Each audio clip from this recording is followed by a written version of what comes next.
want to thank you. Those who are watching us, wherever you are watching us from, God bless you. We are still in the topic of God's favor.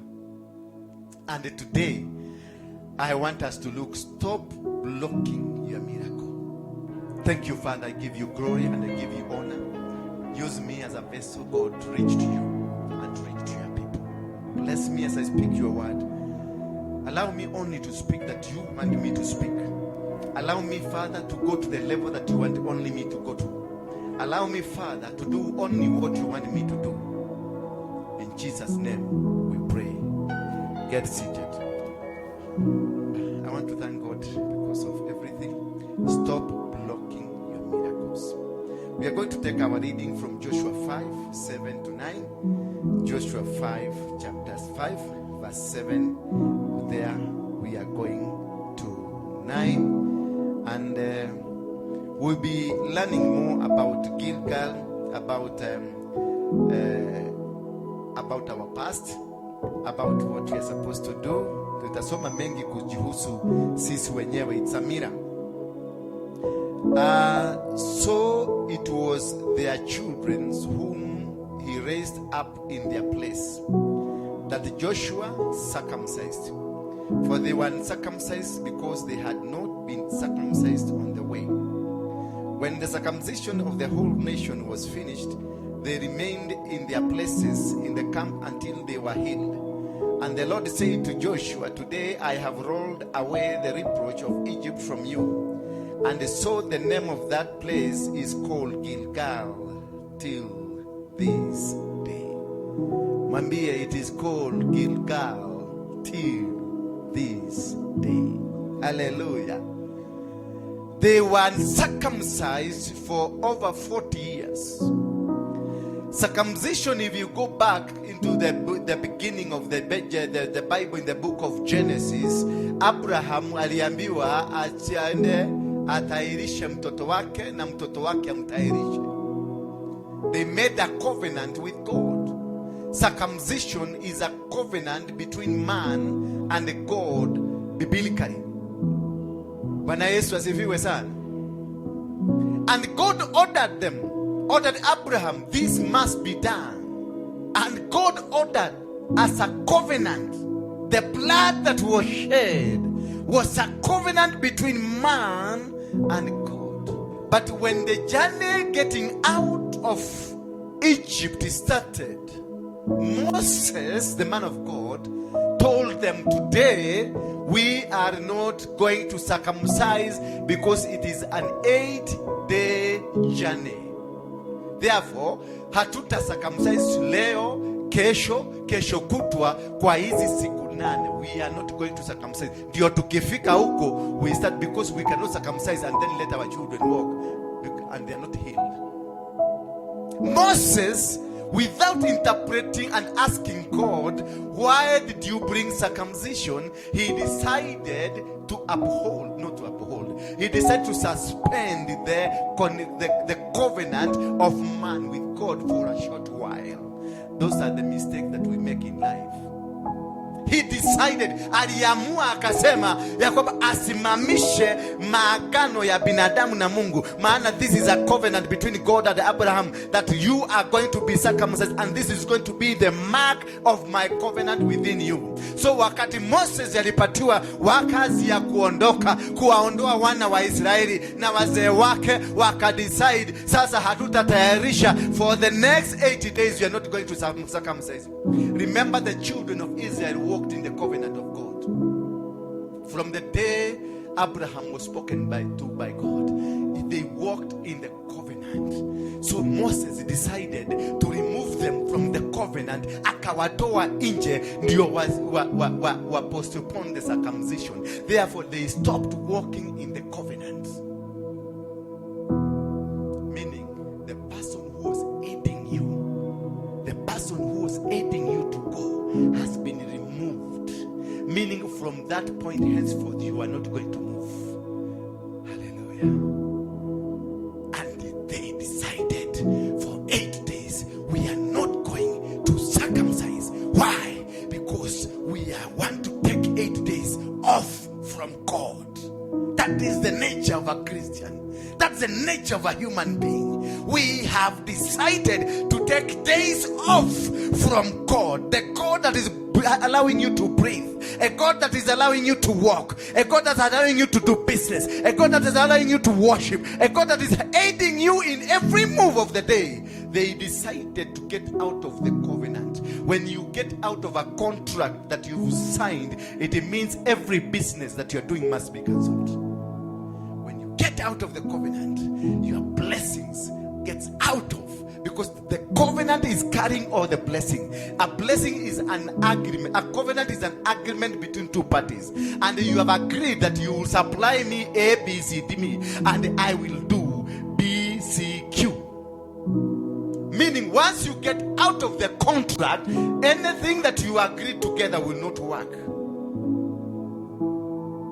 That is the cause of 40 years of suffering of the children of Israel when they suspended the covenant. They did not, for those 80 days, they did not walk with God. They walked alone. And when God saw them walking alone, the devil trapped them, arrested them, captured them along the way. That is when now they started now raising other altars. Kina Dathan na Kora wakajenga madhabahu zingine, wakainua madhabahu za Egypt, kwa sababu wameondoka kwa yule Mungu ambaye aliwaambia kutoka sasa, I'm going to lift you, I'm going to take you, I'm going to take you where I promised my children. Remember the promise of the children between God and the children is a covenant of God that you have decided to withdraw from it. Meaning anything planned will not succeed. Kwa siku 8 walitembea bila agano na bila kuwa katika misingi ya covenant ya Mungu. Meaning God was not there in their journey.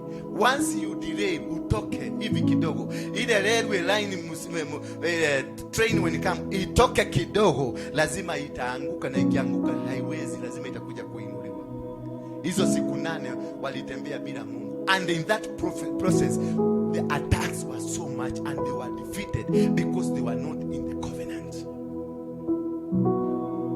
The battles were on against them because they were not in the covenant. So many of us, we have failed, not because we don't know God, not because we don't walk according to the plans of God, not because we don't go to church, not because we don't preach. We have failed because the covenant between you and God, what you agreed with God, you suspended because that day you are busy and you needed to be busy off somewhere because it is overwhelming. Now unaondoka from the covenant of God.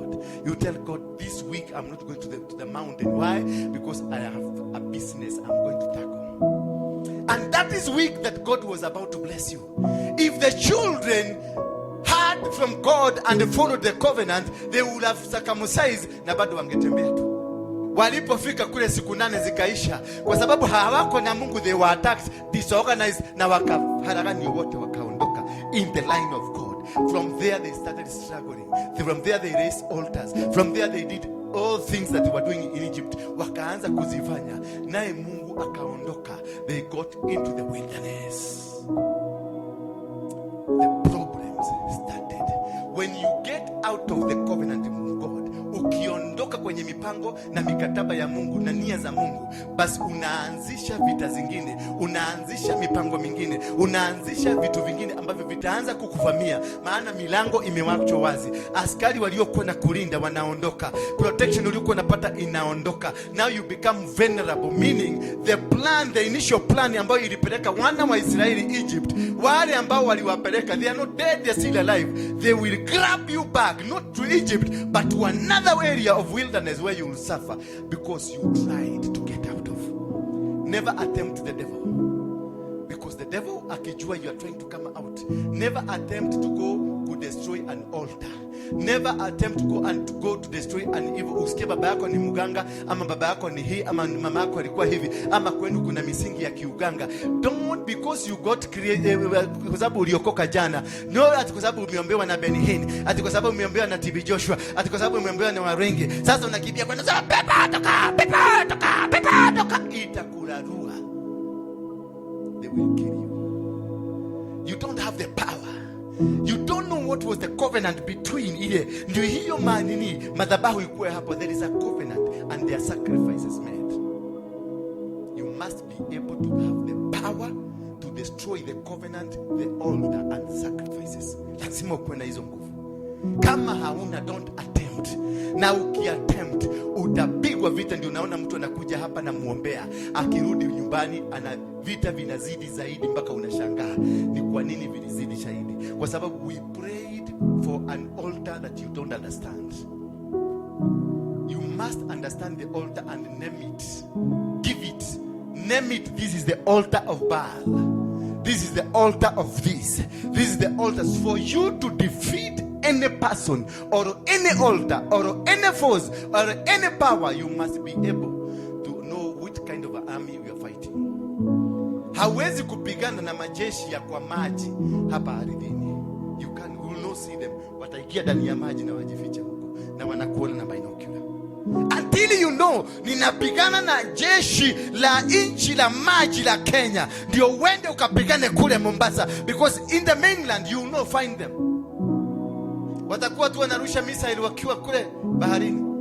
Naona kimbia hapo, nasema Isiri, unaenda Langata, unaenda wapi, and you are not seeing anybody.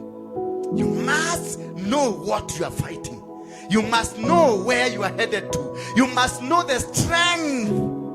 That is how David was able to fight who? To fight Goliath, because he saw Goliath. He knew Goliath and the name called him by his name and tell akamwambia, wewe umekuja na tumiungu twa kwenu na uchawi ya kwenu. Me, I am coming to you in the name of the Lord. Because he understood this is not a physical war but a spiritual war. He knew Goliath was not alone. This is not Goliath I'm fighting. This is not a human being I'm fighting. I'm fighting a spirit. Therefore, he did not go to this spirit in his body. He went to this spirit in the spirit. And that is the only way how you can get out. Gilgal is a place of breaking with the past. When they went after 40 years, after the 8 years, then once they got in the wilderness, because they were misdirected, the journey was only to take 8 days, but they were misdirected. Wakakuwa diverted completely, wakafuata njia zingine, wakafuata mipango mingine. And when you are misdirected, that is when the spirit of limitations come in, the spirit of stagnation, the spirit of roundabout comes in. They will keep you moving around the roundabout. They will keep you timey. They will keep you limited.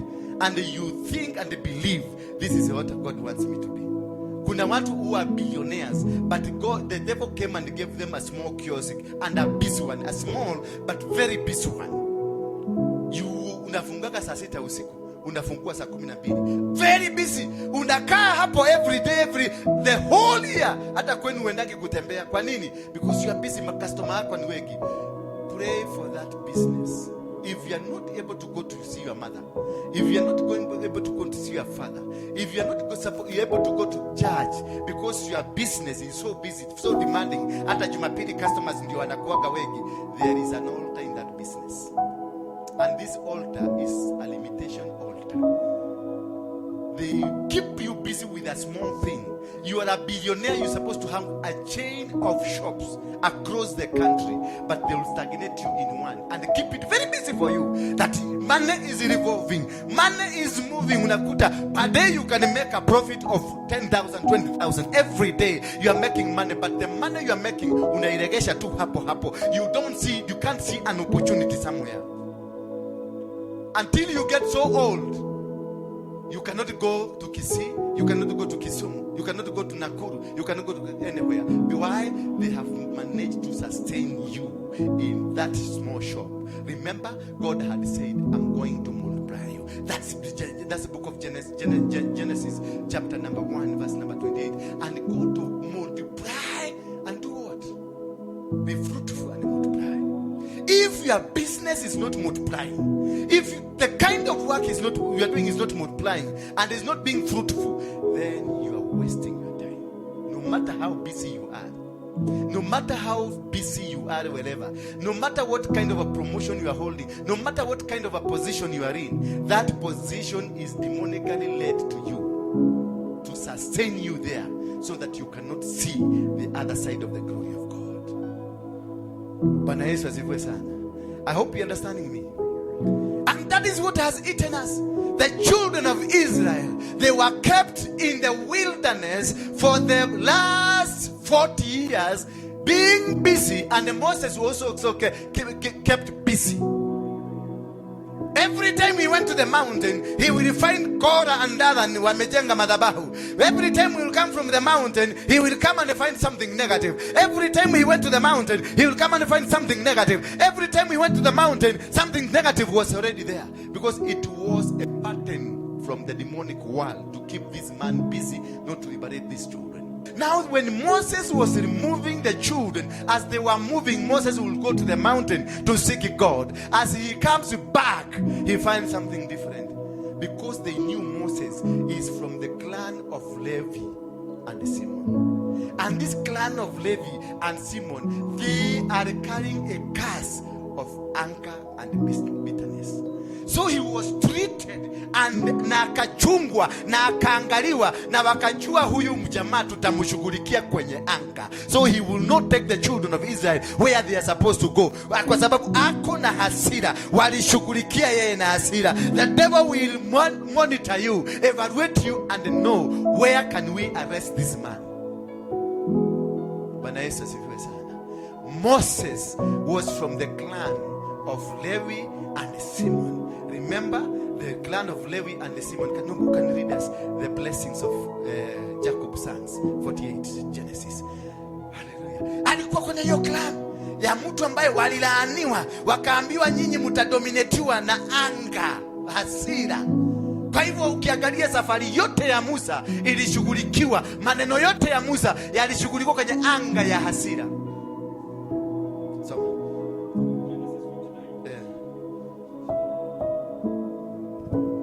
And Jacob called unto his sons and said, gather yourselves together, that I may tell you that which shall befall you in the last days. Yes. Gather yourselves together, and hear, you sons of Jacob, and hearken unto Israel your father.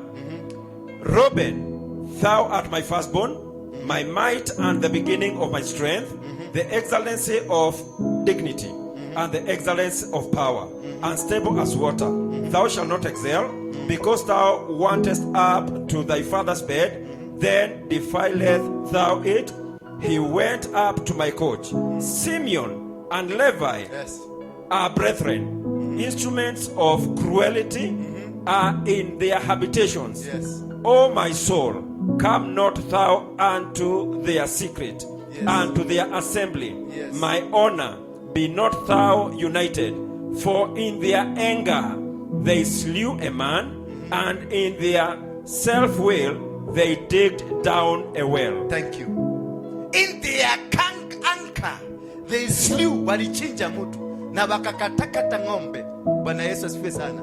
Walichinja mtu na wakakatakata wanyama. So they walilaaniwa. Hiyo ni laana iliwachwa juu yao. Moses, the demons walijua, wakajua this a man of anger. Kilani yao ni ya makasiriko. Sasa hawakumshughulikia kwenye neema ya kufanya miujiza. They don't touch his miujiza. Hawakumshughulikia kwenye neema ya kuongoza. Hawakumshughulikia. He was a stammerer, but he was a leader. Hawakumshughulikia.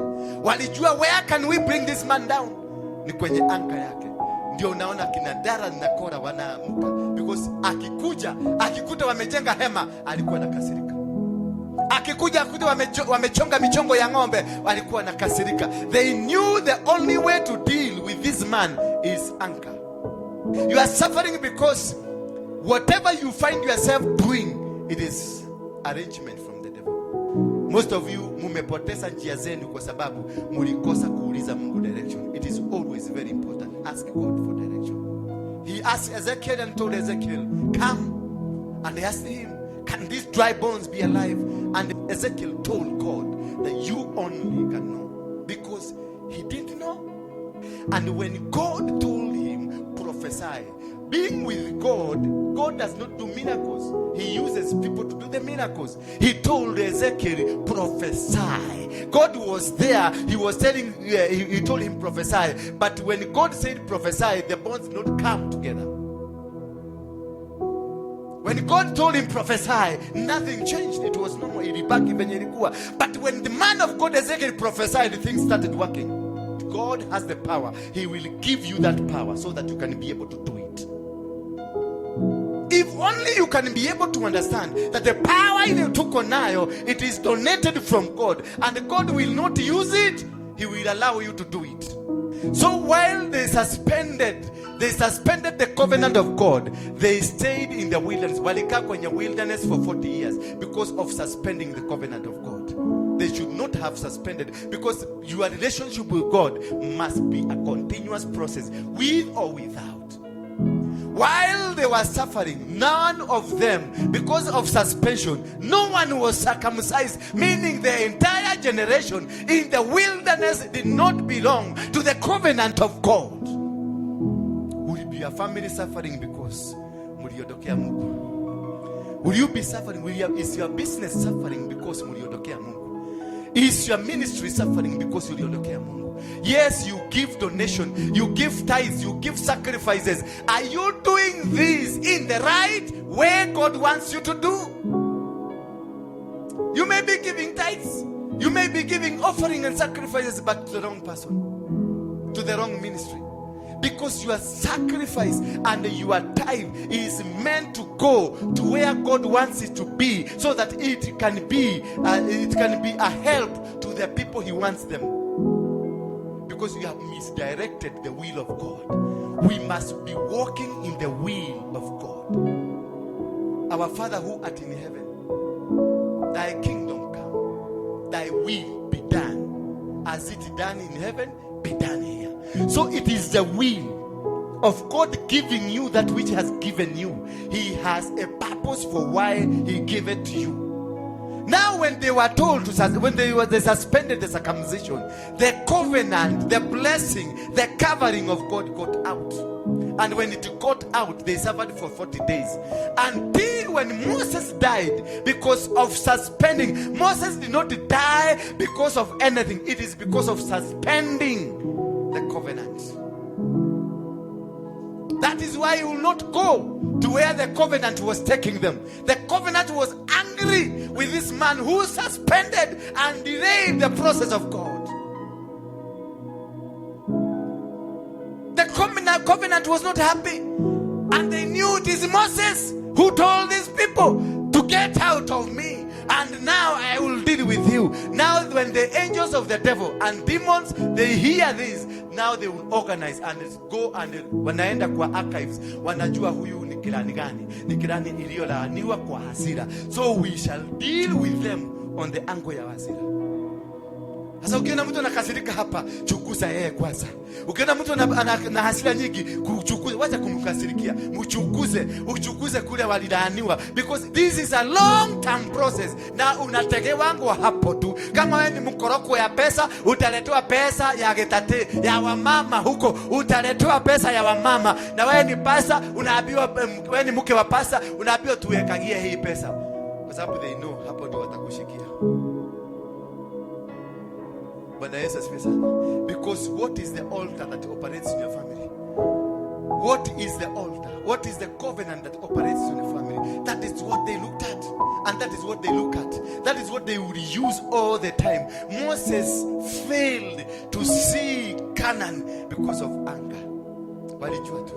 Wakajua wataleta Dathani na Kora, wakajua watafanya hivi. He came and found everybody is worshiping calves. He's worshiping something different. Akashika ile, imagine ametoka kwa Mungu. Ametoka kuongea na Mungu. Badala aulize Mungu, nekenike, ni kwa nini imetendeka hivi? Alishika ile ametoka kwa Mungu, akaigongesha chini, as if ni alikuwa ametengeneza. While in the wilderness, Israel had not been circumcised for 40 years. Moses allowed them not to circumcise. While Joshua, when he came, it is by the mercy of God that you get out of the situation you are in. It is not by the mercy of man. It is by the mercy of God. Because for them, they had reached a point they didn't even know. Hawakujua.